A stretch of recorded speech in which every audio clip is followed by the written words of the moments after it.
Sir ഇതിൽ ഇടയ്ക്കൊരു ചോദ്യം ചോദിച്ചോട്ടെ. ഇപ്പം നമ്മൾ ഇന്ന് മാർക്കറ്റിൽ ഇപ്പോൾ വളരെയധികം സുലഭമായിരിക്കുന്ന ഒരു മെറ്റീരിയലാണ് ഈ SS വാട്ടർ ടാങ്ക്. ഓക്കെ, അപ്പോൾ അതിനൊരു സെൽഫ് ക്ലീനിങ് ടെക്നോളജി ഉണ്ട്. അതുകൊണ്ടൊരു ഇച്ചിരി പലപ്പോഴും ക്ലയൻസ് ചോദിച്ച് മേടിക്കാറുണ്ട്. അതുപോലെ തന്നെ അതിലെ SS ആയതുകൊണ്ട് തന്നെ 304 ഗ്രേഡിലുള്ള ഒരു SS ആയതുകൊണ്ട് തന്നെ നാച്ചുറൽ അസംഷൻ എന്ന് പറയുന്നത് it should be the best option for the tank എന്നുള്ളതാണ് എൻ്റെ ഒരു തോന്നൽ. സാറിൻ്റെ അഭിപ്രായം എന്താണ്? SS തീർച്ചയായിട്ടും സുപ്പീരിയർ ക്വാളിറ്റിയാണ് ബാക്കിയുള്ള ഏത് മെറ്റീരിയൽ നമ്മൾ കൺസിഡർ ചെയ്താലും.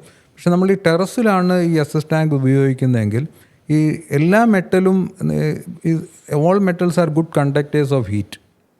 SS-ഉം അതിനകത്ത് വ്യത്യാസമൊന്നുമില്ല. SS പെട്ടെന്ന് ചൂട് പിടിക്കും, ചൂടാഗിരണം ചെയ്യും.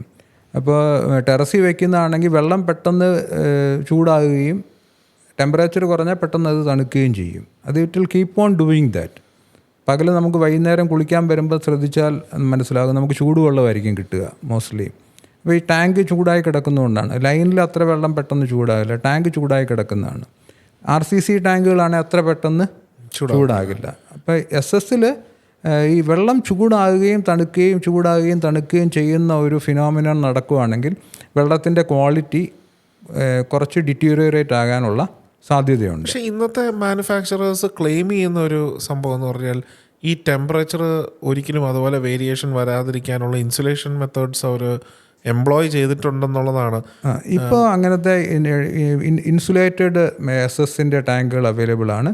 പ്ലാസ്റ്റിക്കിൻ്റെ ആണെങ്കിലും 3 ലെയർ 4 ലെയർ 5 ലെയർ എന്നൊക്കെ പറഞ്ഞ കട്ടി കൂടിയ ടാങ്കുകൾ അവൈലബിൾ ആണ്. അവരും ക്ലെയിം ചെയ്യുന്നത് മാക്സിമം 5 ഡിഗ്രി സെൽഷ്യസിൽ കൂടുതലുള്ള ടെമ്പറേച്ചർ വേരിയേഷൻ ഉണ്ടാകില്ല എന്നാണ് പറയുന്നത്. അങ്ങനെയുള്ള അവൈലബിൾ ആയിട്ടുള്ള ടാങ്ക് യൂസ് ചെയ്യുകയാണെന്നുണ്ടെങ്കിൽ നമ്മൾക്ക് വലിയ ഉപദ്രവമില്ലാതെ. സാർ ഇത് ഇന്നിപ്പോൾ നമ്മളിന്ന് സംസാരിക്കുമ്പോൾ ശരിക്കും പറഞ്ഞാൽ ഒരു PVC ടാങ്ക് നമ്മൾ യൂസ് ചെയ്യുന്നതിൻ്റെ 3 ടൈംസ് ലേറെ കോസ്റ്റ് വരും SS ടാങ്കിലോട്ട് വരുമ്പോൾ. 4 ടൈംസ് 3 ടൈംസ് അല്ല 4 ടൈംസ് കോസ്റ്റ് വരും.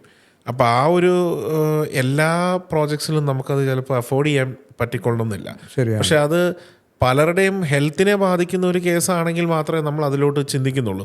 എൻ്റെ പരിമിതമായ അറിവ് വെച്ചിട്ട് ഈ പ്ലാസ്റ്റിക് ടാങ്ക് വെക്കുന്നത് കൊണ്ട് എസ്പെഷ്യലി ഇതുപോലെ ഇൻസുലേറ്റഡ് ആയിട്ടുള്ള 3 ലെയർ 4 ലെയർ പ്രൊട്ടക്ഷനൊക്കെ ഉള്ള ഒരു ടാങ്ക് വെക്കുന്നത് കൊണ്ട് നമുക്ക് ഒരു ഹെൽത്ത് ഹസാർഡ് പോസ് ചെയ്യുന്നില്ല എന്നുള്ളതാണ് ഞാൻ മനസ്സിലാക്കുന്നത്. ഒബ്വിയസ്ലി ക്ലീനിങ്ങിനൊക്കെ മറ്റേതായിരിക്കും ഇച്ചിരി എളുപ്പം. പക്ഷേ ഈ ഒരു എൻ്റെ ഈ അണ്ടർസ്റ്റാൻഡിങ് കറക്റ്റാണോ? അത് ഏതാണ്ട് ശരിയാണ്. അങ്ങനെ വലിയൊരു ഹെൽത്ത് ഹസാർഡ് ഈ 4 ലെയർ ടാങ്കുകൾ ഉപയോഗിച്ച് കഴിഞ്ഞാൽ ഉണ്ടാകില്ല. സ്റ്റെയിൻലെസ് സ്റ്റീൽ അത്രയും 4 ഇരട്ടി 5 ഇരട്ടി കോസ്റ്റ് കൊടുത്ത് അഫോർഡബിൾ അല്ലെങ്കിൽ അതിലേക്ക് പോകേണ്ട കാര്യമില്ല.